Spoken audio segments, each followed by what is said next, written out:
Bonjour et bienvenue à notre méditation. Je continue de méditer avec vous sur l'importance de l'Église du Christ dans l'économie divine. Et nous sommes en train de parler de évangélisation, du comportement que nous devons avoir, pas seulement en parlant, mais en vivant l'Évangile. Jésus n'a pas appelé des messagers tout simplement, des personnes pour proclamer, mais il a appelé des disciples. Donc le disciple imite son maître. Et d'ailleurs, il a dit à ses disciples, vous êtes la lumière du monde. Si évangéliser se résumait uniquement à des discours, alors certains témoins, vous connaissez, seraient sans doute ceux qui annoncent le plus l'évangile. Or, par leur pratique, ils ne vivent souvent pas le véritable évangile de l'amour de Jésus-Christ. Il y a fort longtemps, je connus une personne ici en France qui s'était détourné d'une certaine organisation que vous connaissez. Elle avait passé 20 ans dans cette organisation. Et, euh, et un jour, en fait, ils ont découvert qu'elle avait une tumeur au cerveau. Et donc, cette personne était en fin de vie. Je suis allé la voir en tant que pasteur dans l'hôpital, dans la clinique où elle était. Et elle m'a montré, en fait, les messages qu'elle avait reçus de ses anciens amis et collègues pour lui dire qu'elle était maudite parce qu'elle avait quitté, en fait, cette organisation-là. Et donc, du coup, on a compris que, avec des discours incroyables, ces personnes n'arrivaient pas à aimer, en fait, comme le Christ nous demande de le faire. Le fait qu'on n'appartient plus à un groupe et qu'on quitte ce groupe, si dans ce groupe, les personnes connaissent le Christ, s'ils sont remplis de son amour, ils ne vont pas maudire une personne qui, en plus, est en train de mourir. Tout simplement parce que la personne n'appartient plus au groupe. Jésus nous appelle à aimer. Et quand on aime, quand on est rempli de son amour et de sa grâce, nous pouvons être des vrais témoins. Car la lumière n'est pas un discours. La lumière, elle est vue en fait. Et c'est pour cela qu'il est important de connaître le Christ, de vivre l'évangile avant de pouvoir l'annoncer.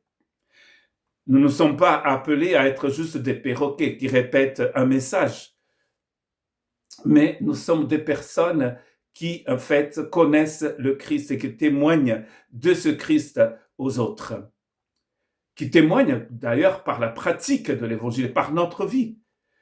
Nous avons vu que Israël avait une mission, c'était la mission d'être la lumière des nations.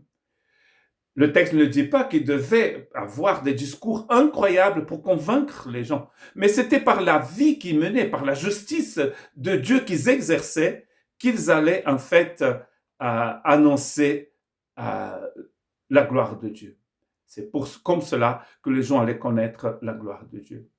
Donc Dieu nous invite à vivre l'évangile, à connaître le Seigneur et vivre l'évangile dans notre vie de tous les jours, dans nos rapports avec les personnes autour de nous.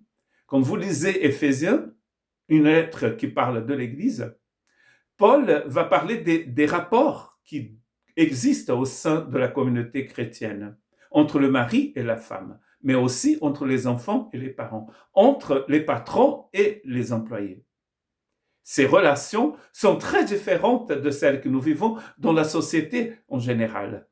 Pourquoi? Parce que nous ne sommes pas dans la société normale. Nous sommes dans la nouvelle société du Christ, où les gens vivent dans l'amour du Christ, dans le respect que le Christ a mis dans notre cœur. Paul exhorte les chrétiens à honorer l'autre, à considérer que l'autre est plus important que soi-même. C'est comme cela qu'un équilibre est créé au sein de l'Église du Christ Jésus. J'aime la personne qui est dans le corps du Christ. Cette personne m'aime aussi, elle me respecte, mais moi aussi, je la respecte. Souvent, nous attendons que l'autre fasse le premier pas, n'est-ce pas? Que l'autre soit celui qui m'accepte.